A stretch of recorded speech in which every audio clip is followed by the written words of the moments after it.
What's going on, podcast listeners? My name is Michael Chernow. I am a restaurateur and lifestyle entrepreneur, and I am truly obsessed with living a life better than yesterday through wellness, fitness, and good vibes.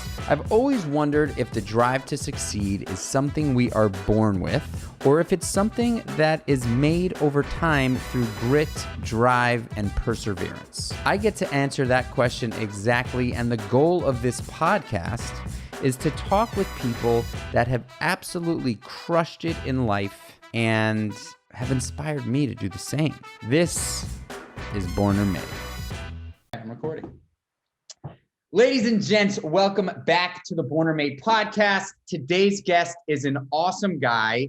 What he is doing is so right on for where we are in human evolution, as far as I'm concerned. Zak Williams is the CEO of PIM, where they focus really on mental health and how to give people like myself and other people, I'm sure across the globe, an opportunity to really think about mental health as something that is very, very real, something that is not just spoken about. I have experience with mental health challenges, and I'm actually in recovery for almost 17 years. I appreciate what you're doing, Zak, and I really cannot wait to get your story. I mean, you have a really, really incredible story and a really interesting one. And I can't wait to hear it from you. So Zak, welcome to the show. Thanks for having me, Michael. It's a pleasure to be on. So I gave you a little bit of a brief summary of what we try to do here. The podcast is called Born or Made. We really focus on this nature-nurture question, whether, extraordinary people like you were born with an inherent/innate talent or skill set that propelled them, motivated them, pushed them to do what they've done, that has impacted a number of people's lives, or if you were made over time through grit, grind, and hustle. So I'd love to just start by maybe you taking a moment to introduce yourself, probably a little bit better than I could have, and then let's dive into your story. Awesome, sounds great. Well, my name is Zak. At this point in my life, most of my focus is either around mental health advocacy and developing innovative mental health support experiences, or being with my family and taking care of my son as a dad. So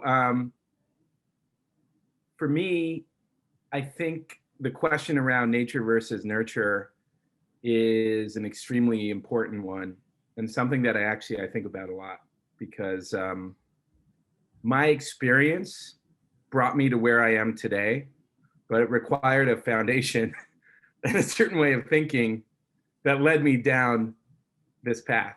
So I feel I have many thoughts, and I look forward to delving in deeper, because from my perspective, there's all sorts of things to go into. It's a really, really interesting topic. Yeah, sometimes when I first started this podcast, I my heart was pretty much set on this idea that people that reach peak levels of their,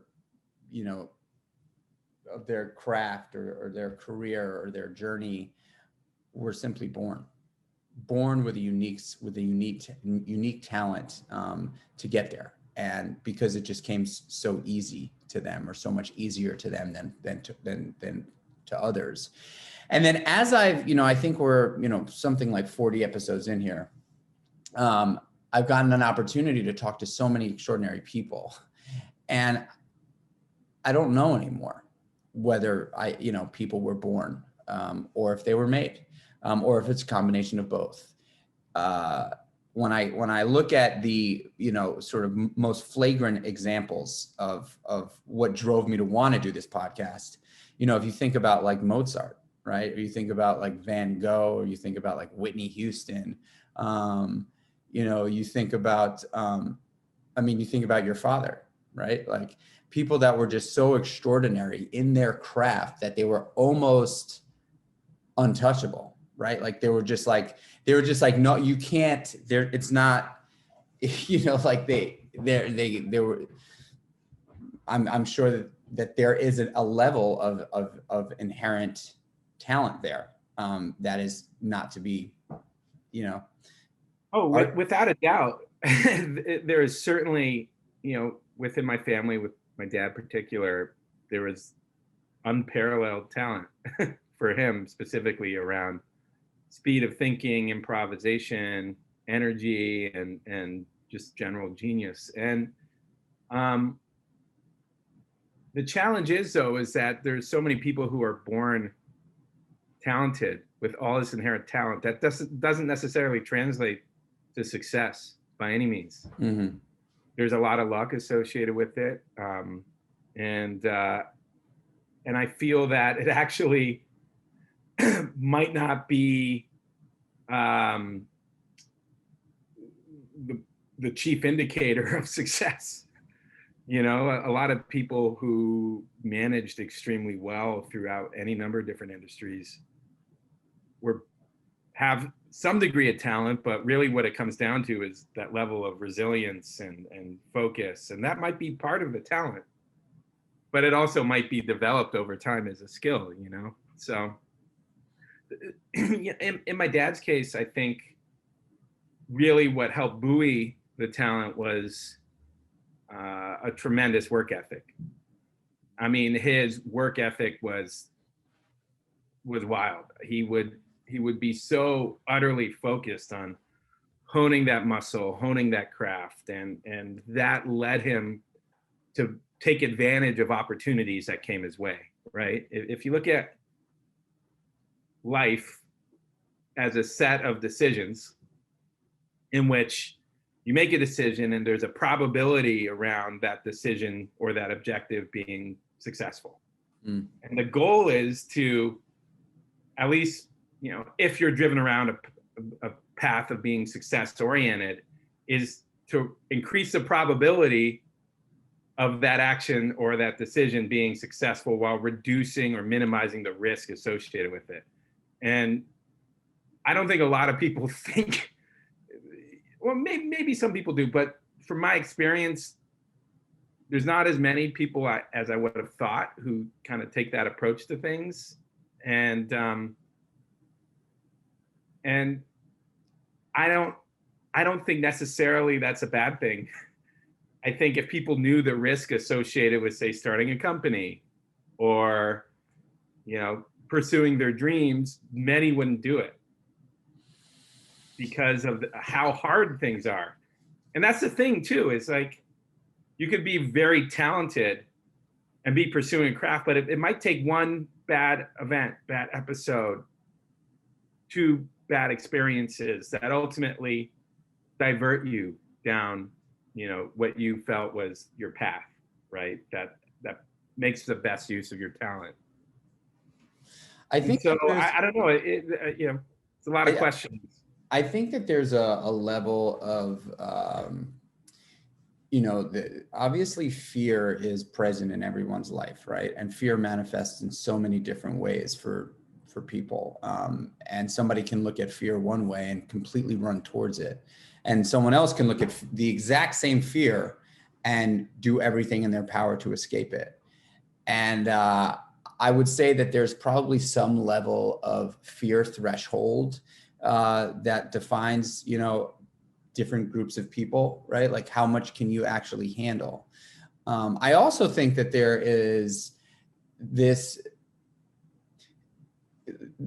curiosity is something that I think is a common thread amongst people that have reached a certain level on their path. And, you said success, right? So for me, success is very different today than what it was 10 years ago, even for me. I'm not like, I'm not balling with Lamborghinis in my, driveway or anything like that. But, I've had some success in my career, and I will honestly say that I don't value success and I'm not saying this because I feel like it's the right thing to say. I'm saying this because it's genuinely true for me. I don't value success today in an external picture. I truly value success today as an inside job, and how am I feeling is ultimately what the meaning of success is for me.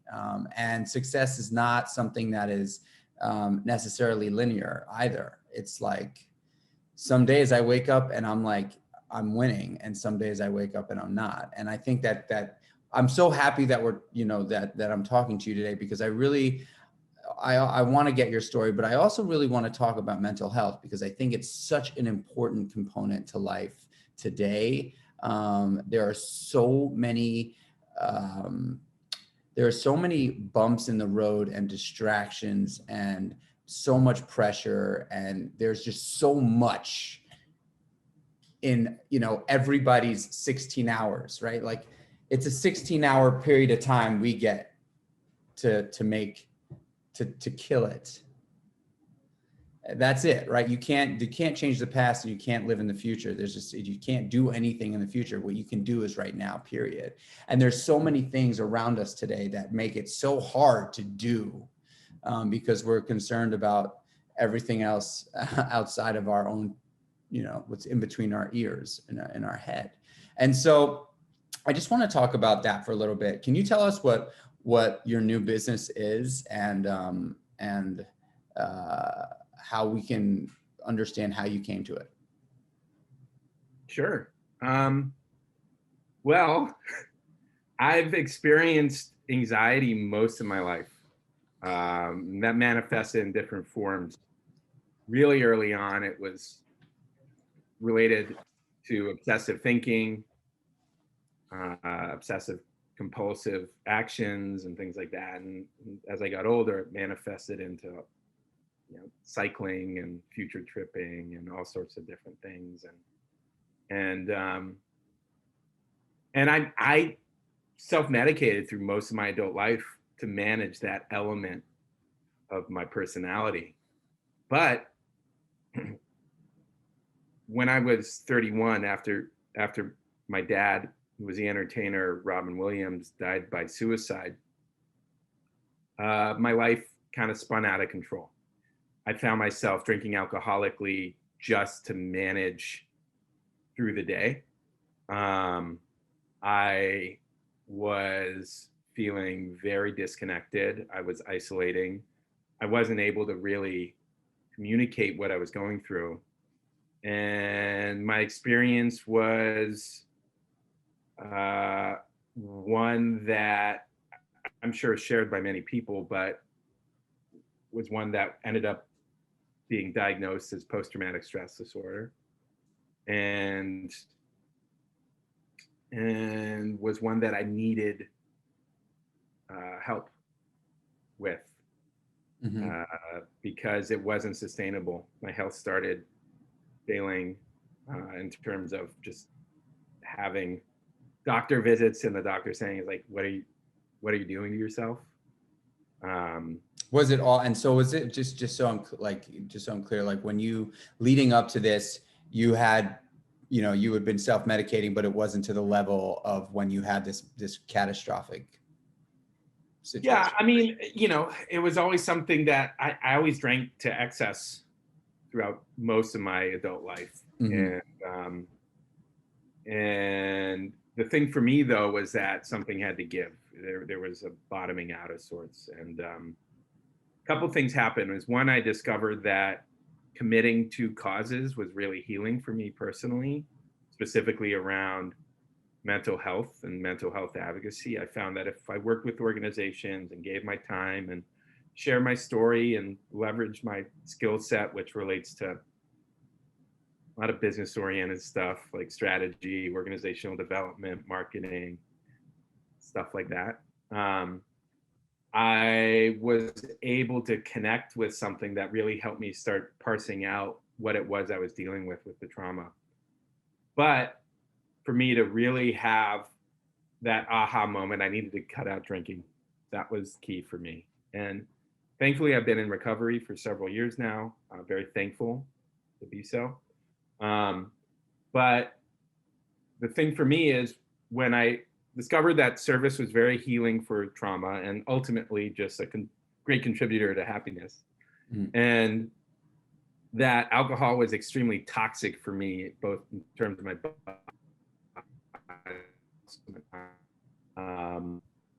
and I cut that out of the equation. Suddenly I was a nervous wreck, right? I was anxious, stressed, having so much anxiety that it was hard to connect with other people and have conversations. It was just really challenging. And so my wife, Olivia, turned me on to, we were dating at the time, turned me on to amino acid formulations as a way of balancing myself out when I was experiencing all this stress and anxiety. And I hadn't heard of amino acid formulations as a way to manage mental health. It's not something that was really on my radar. And so we started looking into it further, and I found some formulations that worked really well for me, specifically around keeping me calm and focused. And through that experience, I found that a couple formulations in particular were really helpful for me. And I was shocked by how supportive they were without having the toxicity for me personally, relating to, alcohol in excess that I was using to numb. And so I realized a couple things. One is more people needed to learn about this opportunity for natural support solutions that were both safe and effective. And the other thing was that there was this opportunity to create a brand that stands for mental health support, like say Red Bull stands for energy, right? There's just not a consumer goods company that stands in that sense. I would say though that you've done a tremendous job with Well. So appreciate what you do with the brand. And so from my perspective, I was like, we need to create a company that created natural support solutions that ultimately enable people to find a safe solution that worked for them, and ultimately stands for mental health advocacy. And so we created a brand with a mission called PIM. It's an acronym for Prepare Your Mind. Not coincidentally, it's also my middle name. I wasn't named with that acronym in mind, but we kind of mushed everything together. And we started formulating a product in 2019 and came upon something working with a food scientist who was formerly the director of research and development at the French Laundry. We wanted to create something safe, effective, and delicious. French Laundry, just for those listening, is a restaurant in California that's 3 Michelin stars and just known as being a very, very excellent restaurant, but also on the forefront of thinking about the culinary experience and products and things like that. And so we came upon something that was safe, effective, and delicious, and we launched in the fall of last year of 2020, and to great reception. And the thing for us is we wanted to create something that stood for advocacy, and what that means specifically is we wanted to support organizations, and we'll be announcing some one specific important partnership, and of course a bunch of other collaborations soon. But we wanted to raise money for causes associated with mental health, and we also wanted to catalyze healthy mental health activity. That's what we stand for as a brand. It's not about our products solving all your problems in life. It's about our product catalyzing things that actually support you in addition to, say, taking our chewable. That would mean doing therapy if it works for you, having healthy fitness and nutritional regimen, doing support groups when and where needed. If you need it, prescription medications, anything that you can do to best support yourself, providing you prioritize mental health hygiene as part of your ritual. That's who we are. That's what we stand for. And so it's been great. We're having good issues. Like keeping up with demand has been a lot, but we've hit kind of every milestone that we wanted to hit and surpassed it on our schedule, on our calendar. And so it's been a whirlwind, but it's been really exciting. That's amazing. It's interesting. I'm also launching a business in the spring called Creatures of Habit, and Creatures of Habit is a business that is mission driven as well in mental health. And it's interesting because it's not the way I see mental health, and it's from my personal experience because I battle. I battle with it, and I've got like zero shame about it. Actually, I feel like it's really helped me get to where I am today. But what I've learned about my journey and my experience is that mental health, the best sort of advocate for me, or the best sort of therapy for me in the world of mental health, has really been some of the things that you just listed, which is, consistent physical and nutritional health, and controlling the ability to drop those things into your life on a daily basis, right? Making decisions on the things that you put into your body and how you move your body. I've learned to be some of the most incredible avenues out of sitting in a dark room for me. And so, Creatures of Habit is essentially a consumer product business that's creating really great, healthy food items for people to put into their day, every day, and win. And so I think it's wonderful what you're doing.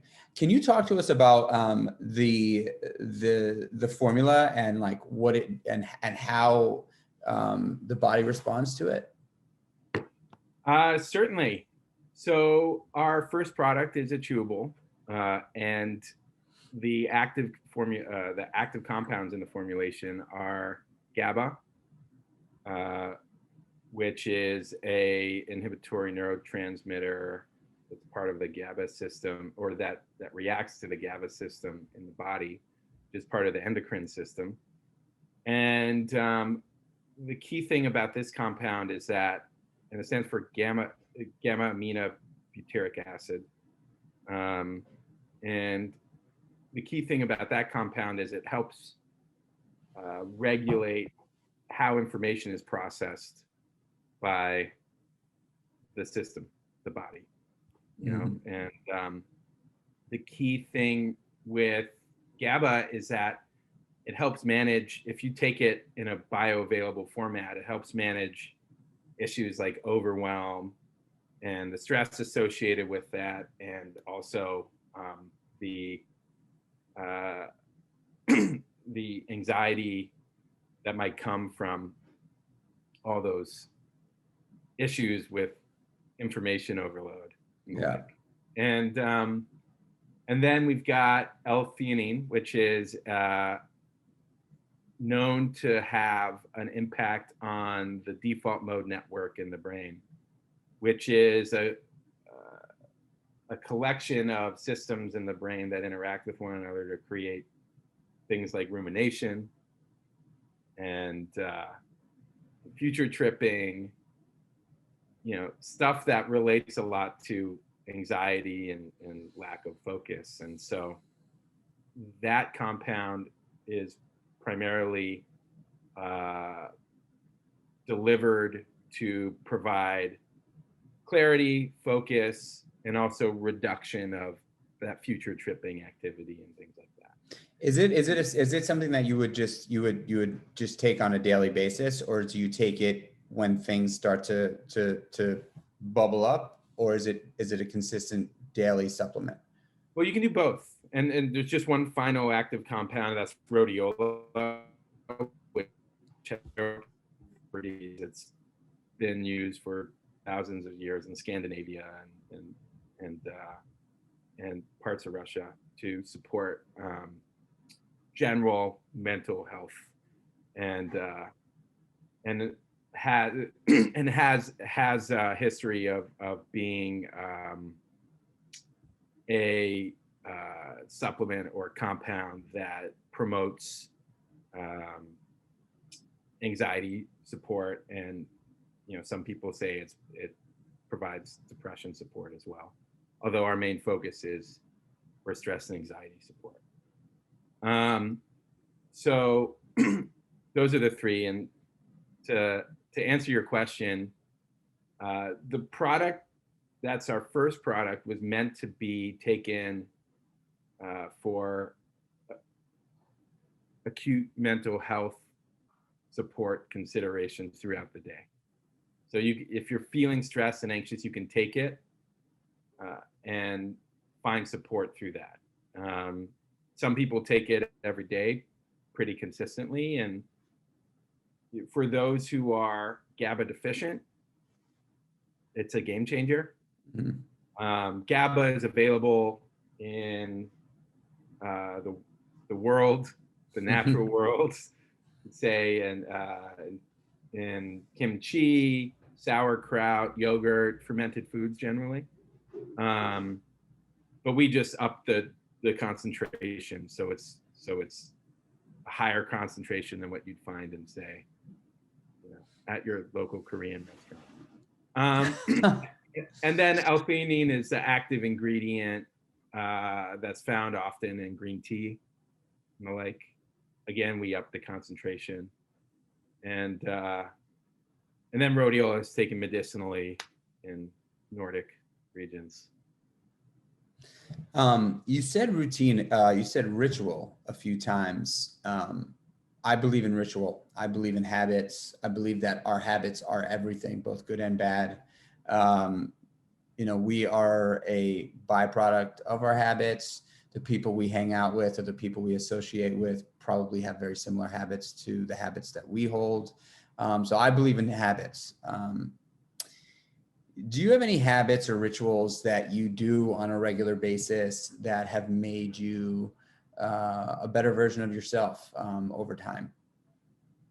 Well, I'm active in 12-step.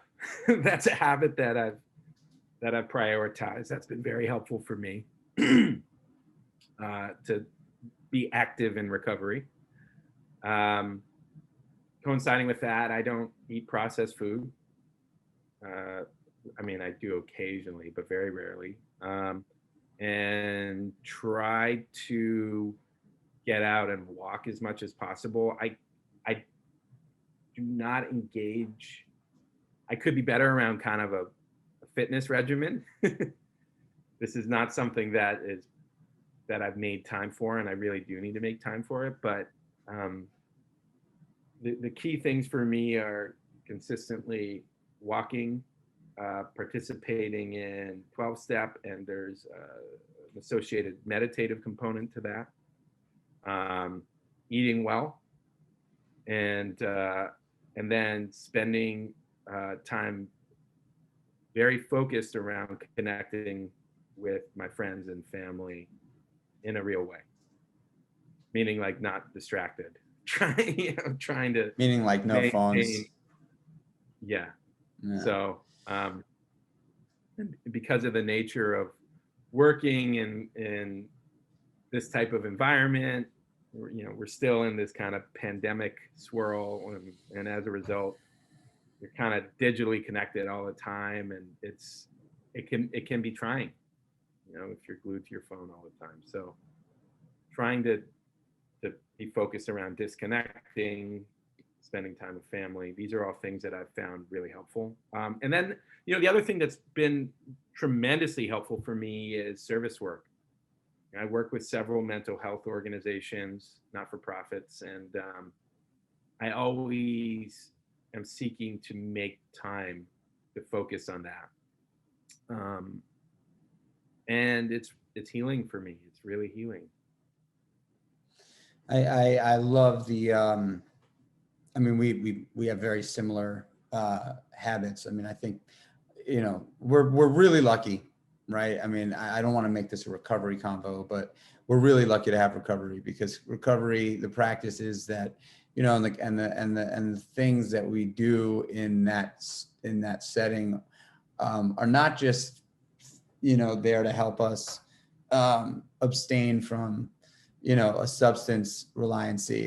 It's really life skills that we learn there that I think would be good for just about anybody who would walk down the path. You know, it's really, I feel really lucky and blessed to like have that, you know, have someone held my hand, and people hold my hand all the time, you know, like I'm not, you know, the 12 steps have gone online, and it's been, you know, my mother, for instance, my mother is 72 years old. My stepfather passed away, and she feels so alone. And of course she does. She's in a pandemic and she is alone, and it's hard. The fact that I have like group after group after group of people I could just connect with, of like people that I identify with, that you know, like I may never have met before, or most of the time I have not met before, because there's people from all over the world now on these crazy Zoom meetings that identify and connect and are like happy to have a conversation, you know, after a meeting. And I wish that there was more of that for people. You know, I wish that there was more of that for people, because I do also believe that the human engagement, human connection, and identification is such a massive component to mental health. You know, it's such a, being able to sit there and have a conversation with somebody that you believe has gone through a similar situation is so freeing and so soothing. Do you plan on having some sort of a support system like that at PIMS, or is that something that you guys have ever considered?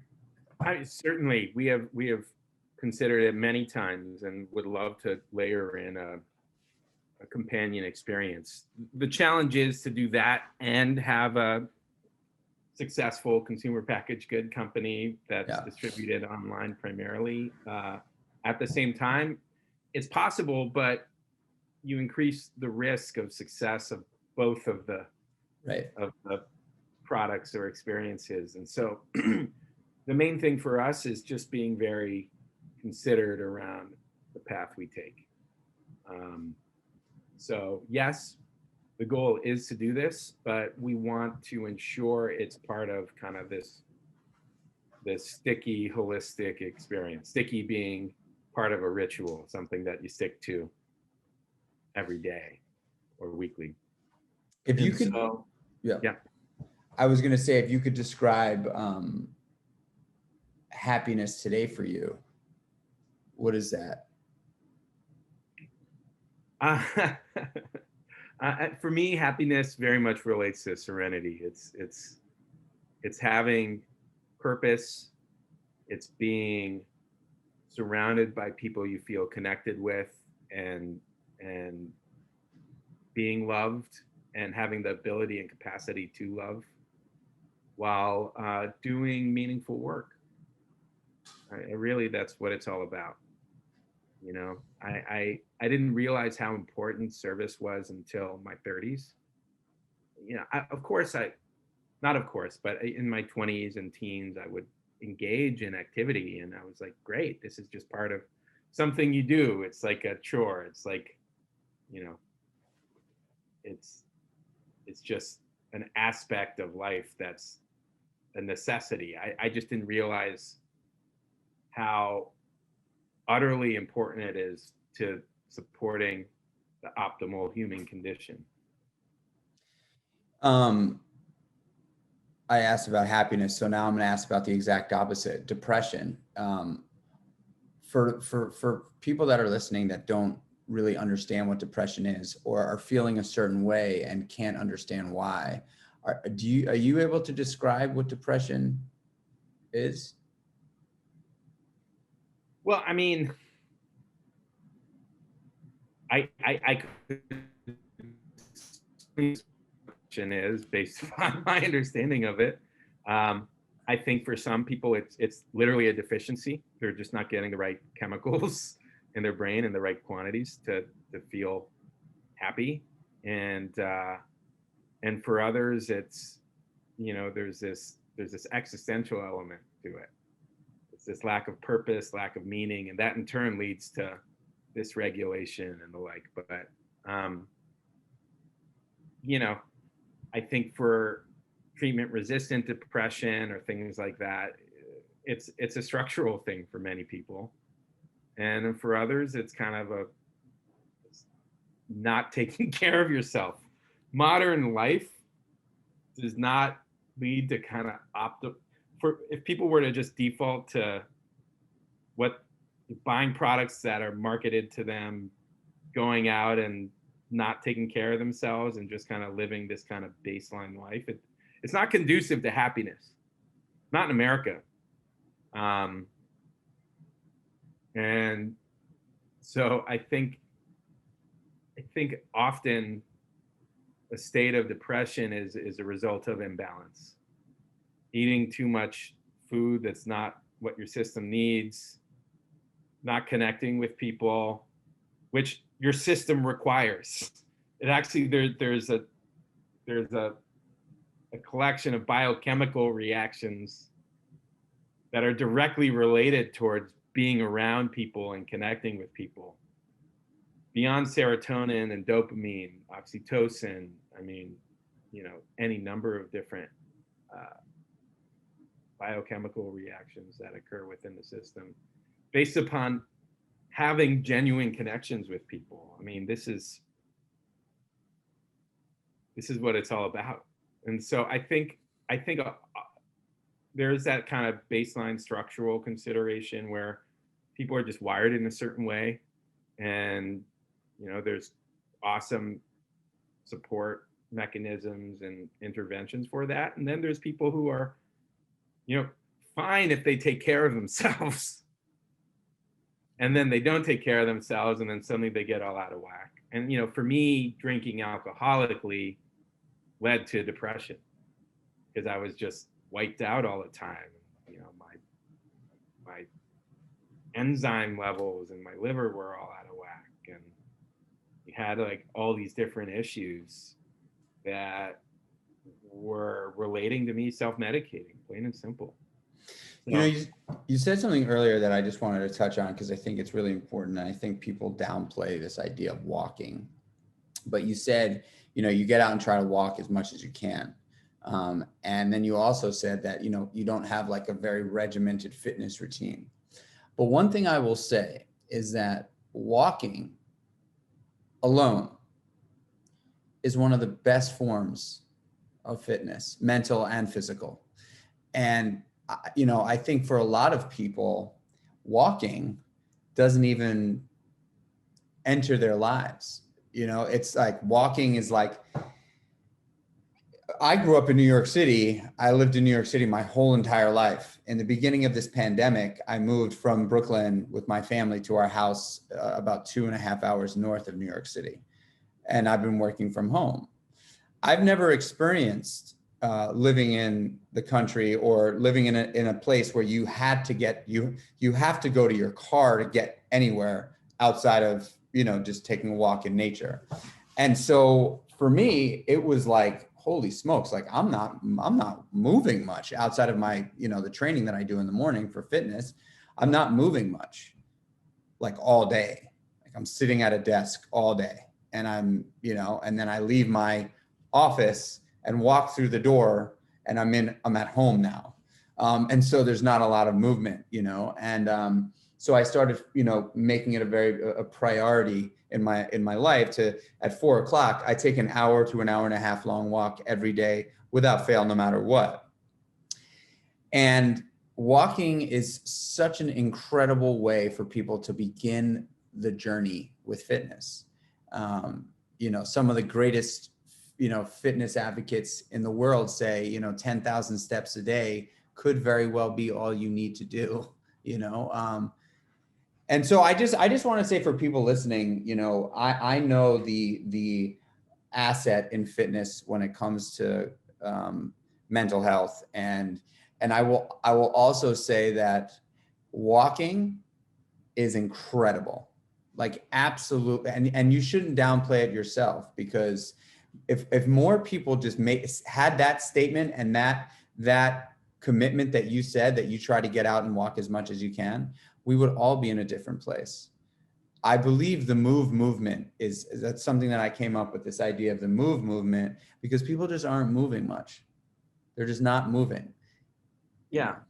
I mean, the thing about working out, right? Which there are periods in my life I've done it a lot, consistently, several times a week, and it's great. You get in shape and things like that. But the challenge with it is that if you don't make time for it, it falls by the wayside really quickly. Whereas walking and the like, it's something that you can always make time for, in most cases, for most people.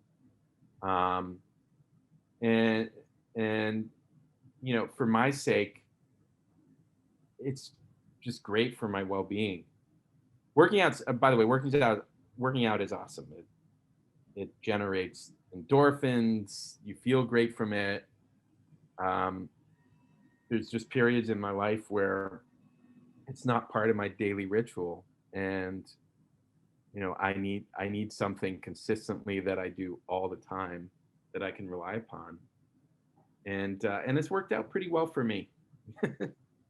But yeah, and yeah. I would double down. I would say yes, because working out is not for everyone, and intense fitness, physical exercise is not for everyone, for sure. But walking will change your life. And I mean, I know it sounds crazy, but for people that don't actually do it, if they were to actually just like hear this podcast and then say to themselves, wow, I really have not moved my body much in weeks, to go outside and take a walk for 45 minutes, life changer, game changer. Yeah. And finding ways to do it in LA is a little bit more challenging. Fortunately, we live in a walkable area and the like, versus say New York, where it's just part of your default. Yeah, totally. So, the good thing is we can manage to do it in LA. I mean, you can do it anywhere. If you're, if you're able to get out the house, you can do it, right? So that's beneficial. But relative to the regimen, I think the key thing is just waking up with a heading around what can I do to support my well-being and mental health throughout the day, and then you just make decisions that benefit you, Totally. Versus just kind of taking every day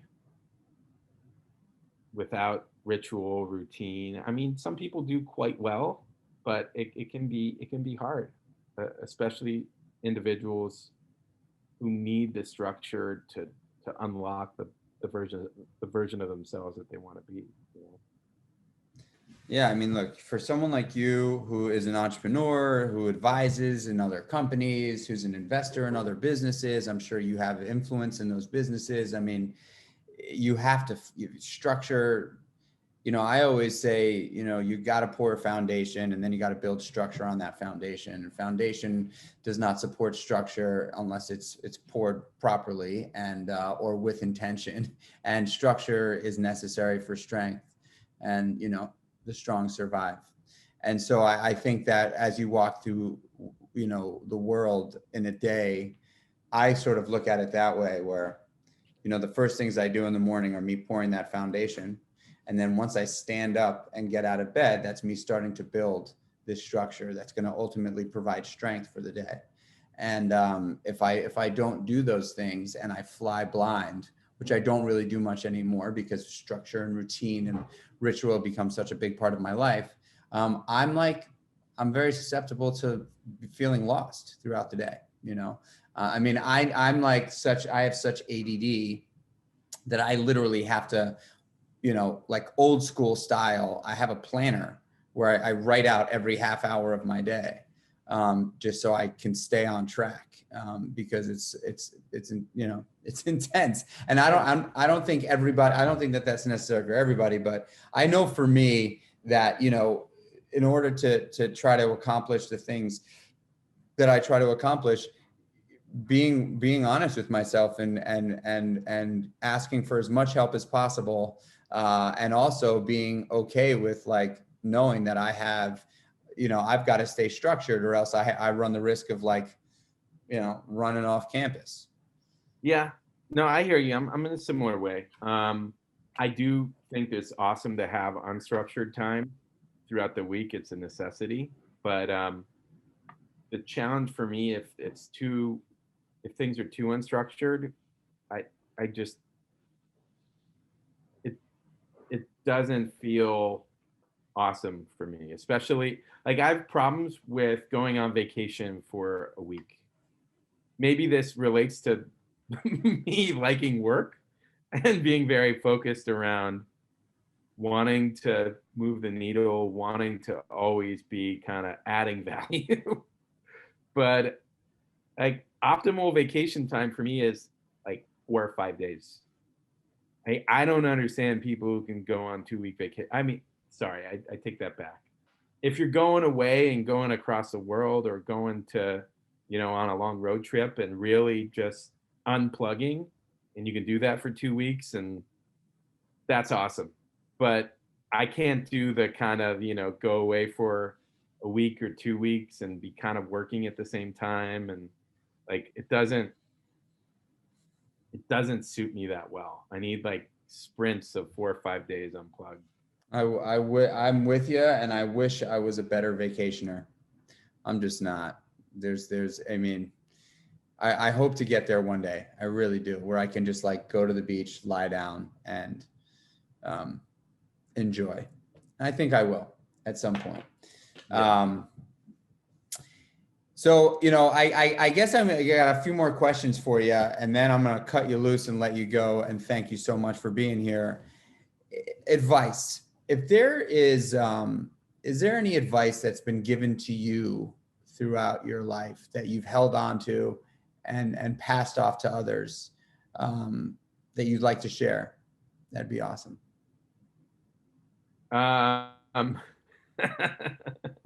Yeah, there's a particular piece of advice that I found to be kind of amazing. You can take it or leave it, but it was, don't go into finance. You're not tall enough.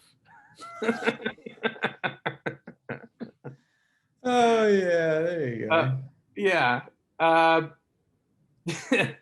No, I mean, for me, the thing that really resonates, because I'm a sensitive person, and I've worked through it. I'm able to manage that part that's inherent in my nature, being sensitive and attuned to how others are feeling and the like, is don't take stuff personally. And that's of course one of the tenets in the book, The Four Agreements. This is something that is pretty straightforward advice, but as I get older, the more I realize people aren't thinking about you. Like, they're just going about their life, and you might intersect at different times. You might feel slighted. Don't take it personally. 9 times out of 10, 90, probably like 95 times out of 100, this is not intentional action to kind of slight you or, get in the way. People are just trying to put food on their table and do whatever it is to take care of their people, and you're going to be fine. Right? Providing you take care of yourself. So yeah, that tenet is something that I hold very dear. The other thing is you got to squash resentment when it comes up. The I've seen resentment drive people to early death. It's just it just leads to unhappiness uh, and sadness, and the more resentment you have around coulda, shoulda, woulda, and the like, the more I find I'm not being the version of myself that I want to be. So just finding ways to blow off steam or reduce the pressure excuse me, reduce the pressure valve around resentment is so key. Is there, so I love that, because I think I couldn't agree more. Is there a technique that you have done in the past that sort of gives you, like, it's sort of like, all right, I'm feeling resentment, I need to squash this immediately? Like, is there something that you do? Well, I mean, 12-step aside, Mm-hmm. because there's certainly a number of different tools there to help manage resentment. But yeah, I think being oriented around gratitude is really helpful. It's just, to be free of resentment is to be free. It really is. Then no one has control over you, and that's a big deal. The craziest thing about resentment that, a lot of us, I think, don't take into consideration when we're sitting with it, is that the only person that resentment is actually impacting is us. It's the only person, which is so crazy to think that you could walk around with resentment towards an individual or individuals for days, weeks, months, years, pain, just dealing with that like uncomfortable weight, and realize it at a certain point that the only person that was hurting was yourself. It's Yeah, crazy. and learning how to, you can resent yourself too, for stuff you've done or things you're thinking and the like. And the key thing is learning how to forgive others and forgive yourself. Probably yourself first before others. I don't know. I guess for everyone the sequencing is different, but even for people who might have actively tried to harm or have slighted you, at the end of the day, if you can let go of that, then they don't have control over you. And then you can just go about your life and be free. It's not something that takes consistent effort, but if you do that gratitude exercise consistently, you say, list the things you're grateful for, list the people in your life you love. If there's not people in your life you love, just things that you have an opportunity to appreciate, that helps the resentment dissipate. And if you can live without resentment, then you're not encumbered, you're not burdened. So I'm learning, it crops up all the time. It's not to say that it's not something that doesn't happen on a weekly or daily basis. It's just, if you have tools and a methodology to say, hey, I'm not going to let this take hold of me. Whether it's someone who's being successful who you don't think should be successful, or all these different things, politician, or all these different people that might frustrate you. Realize, don't take it personally. They're probably just going about their lives trying to get theirs or do whatever it is they need to be doing to feel satisfied and whole. Who knows? The second thing is them having resentment. You having resentment over that person, what they do, what they stand for, etc., gives them power over you. Yeah. Don't let them have that power over you. Just live your life how you want to live it. Yeah. Zak, man, this was such a wild convo, and we talked about so many different things. I really appreciate your honesty, vulnerability, being with us, and talking to us about mental health, which is something that I think is so important. that we talk more about. We talk a lot about our physical health, and we talk far less about our mental health that ultimately impacts our physical health more than we know. So what you're doing is incredible, and I really appreciate you taking the time today. I've got to finish with the question, man. Do you think you were born or made? I was born a certain way, and based upon being born that way, it led me down a path of experiences that led me to who I am today. That's how I think about things. So I would say more made than born. All right. Listen, dude, you're the man. I really, really appreciate it. And I know that there's an enormous amount of value, especially at the end of the podcast, where we really talk about things that people can actually implement into their lives and start and literally take from this hour-long conversation and use forever.